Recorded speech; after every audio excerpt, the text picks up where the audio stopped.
Hello world, it's Dan Piericini, an Italian teacher and the chair of the World Languages Department at Del Barton School. A lot of students come to me and tell me they're not language people. They're much more math and science minded. You've probably heard me talk about how I think that STEM is doing a real disservice to language learners. Personally, I think it should be called MELTS, so we can include language proficiency in that group.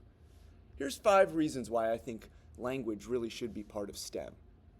First, grammar is basically math. If you think about it, verb conjugations are not unlike formulas. The way we structure sentences is very similar to how we would think about equations. And if you just change one part of a sentence, such as an adjective or a preposition, sometimes the entire meaning can change.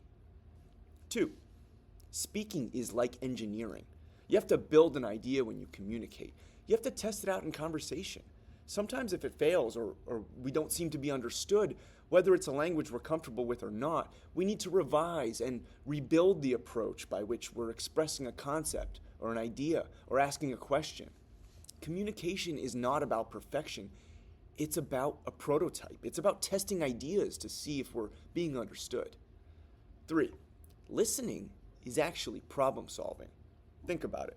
In conversation, there's no pause button. Oftentimes we need to process information at rapid speeds, not just verbal, but sometimes nonverbal cues, and we need to think about context clues to understand what people mean. We need to adapt under pressure, echolocate words that we're hearing from people, and to derive meaning, we need to often do some pretty serious problem solving. 4. Language learners are actually approaching the skill as programmers would. They're receiving input, constantly processing that input, and then creating output. Oftentimes in conversations, you need to debug your mistakes in a live setting. Sometimes you need to switch vocabulary when something breaks, circumnavigating words that you don't know in favor of the ones you do. You're constantly optimizing your language for clarity, just like a programmer would. I think, number 5, that proficiency ought to be tested in the same way that we test the STEM subjects.